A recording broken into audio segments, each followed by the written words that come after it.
welcome to another episode of the Thomas Clan Garden. Today is the long-awaited first part of the Gardening by the Moon series that I'm making. So one reason why, for anybody who knows me personally, the reason why I've waited so long to film, to start recording the Gardening by the Moon series, because I was doing some research to really have in-depth knowledge, make sure I could explain things properly. So what I've decided to do is I'm going to do 5 videos. That way it's a little shorter than normal.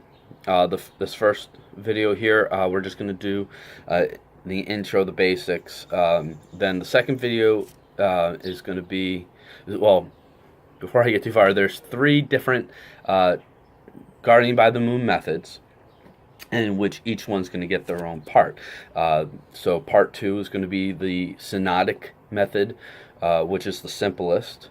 The third one is going to be, the third part is going to be the biodynamic method, which is probably the most complex. And actually, I'm going to be doing more research for separate videos, because biodynamic is actually an entire farming method as well. But I'll get into that another time. The fourth part is going to be the side reel method, which is it's not quite as complicated as biodynamic, but it's definitely more complicated than the synodic method. And then the fifth part is going to be conclusions type of thing, where I'm going to talk about why I do Gardening by the Moon.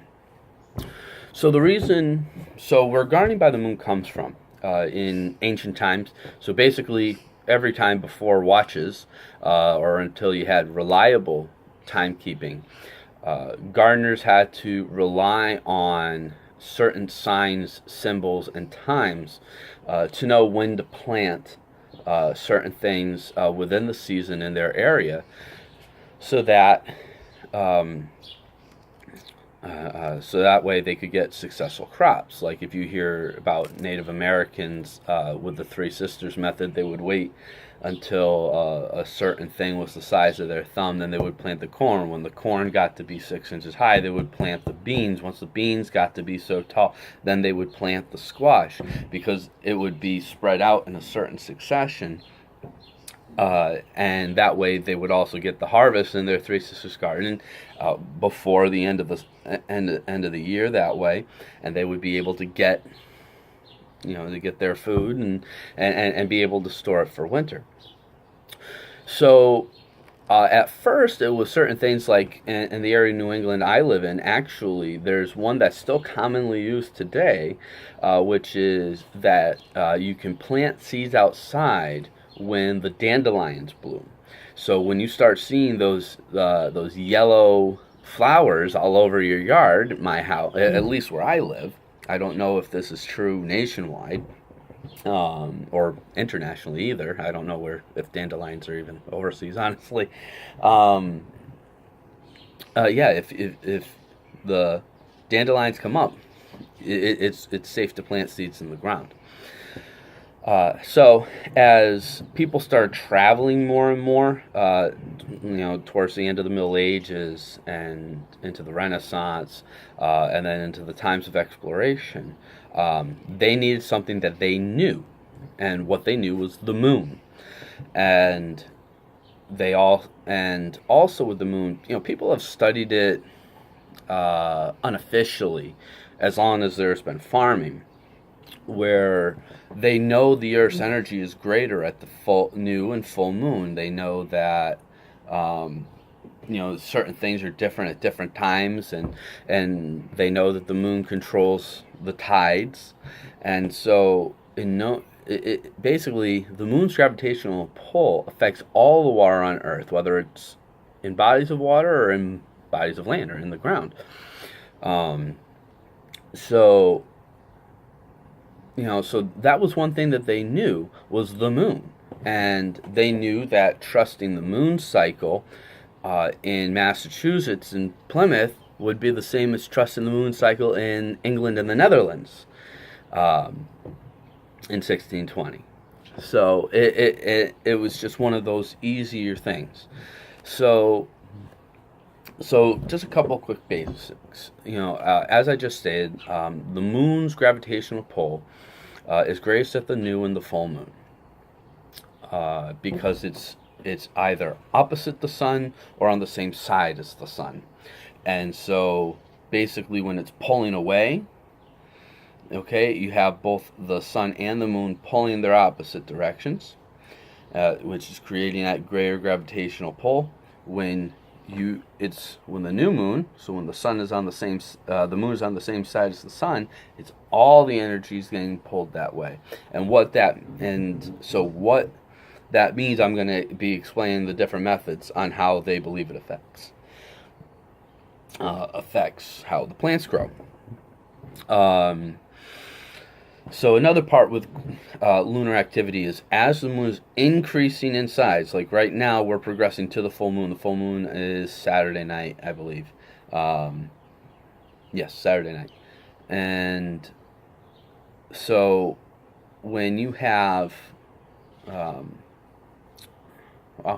as the moon is increasing in size, the gravitational pull is increasing. When the moon is waning or shrinking, so it's getting smaller, the gravity is decreasing. Go figure. It actually makes it really easy to keep track of. Is the moon bigger than it was yesterday? Yes, okay, the pressure's going up. One thing that more recent studies have found is that plants absorb more water around the full and new moons as well. So when I get into the more complicated methods, the sidereal biodynamic, that actually really, they actually tell you when to water your garden. You don't need to water your garden every day. In fact, you don't even need to water your garden every week. And weirdly enough, one little bit about the conclusions. I watered my garden yesterday. It was the first time I watered my garden for almost a month, and I only watered certain things. Yesterday was the first time this year I watered the tomatoes, and the only reason I watered the tomatoes was because they were starting to wilt. They were starting to need the water.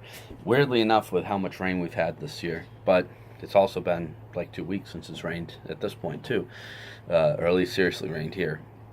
And there have been some researchers. Maria and Matthias Thung from Germany were actually two of the most well-known researchers in the field, where Maria started off with just potatoes, and with planting by the moon, she reported a 45% increase in her potato yield, and similar increases with all the other fruits and vegetables that she eventually grew.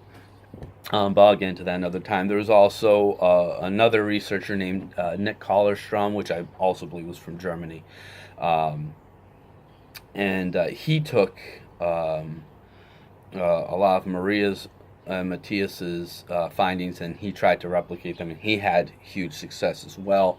And at least when it comes to the biodynamic and sidereal methods, it all started from a series of lectures given by a man named Rudolf Steiner in Germany. I think I have the town somewhere in here. Breslau, Germany,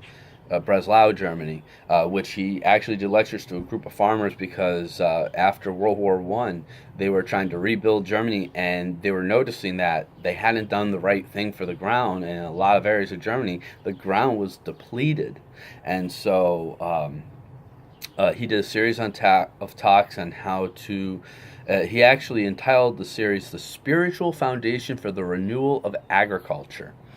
And he was also where a lot of things, he called them preparations, but we know them as medicines or tea, or also call them medicines or teas. We like compost tea, urine tea, manure teas. So which we use, a lot of people use in farming today, especially if they garden organically.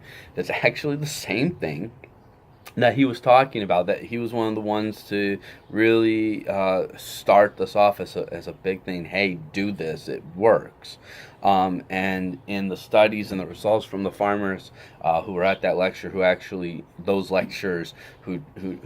tried this, was that they were reporting that the fertility of their soil was actually increasing, which is a very very interesting read if you can find those studies, if you can find those lectures. I only read some of them, unfortunately, but I'm going to find them and read the rest because I found it incredibly interesting. Yeah, that's for. I thought there was more notes on the back, but that's for biodynamic. So basically, so that's really the basics. Is the it's the gravitational pull. Seeds, seeds, roots, plants absorb more water at the new and full moon. And sorry, birds are distracting over here. We have a lot of birds in our yard. The previous tenants had more bird feeders than they had brains, I think. It's crazy.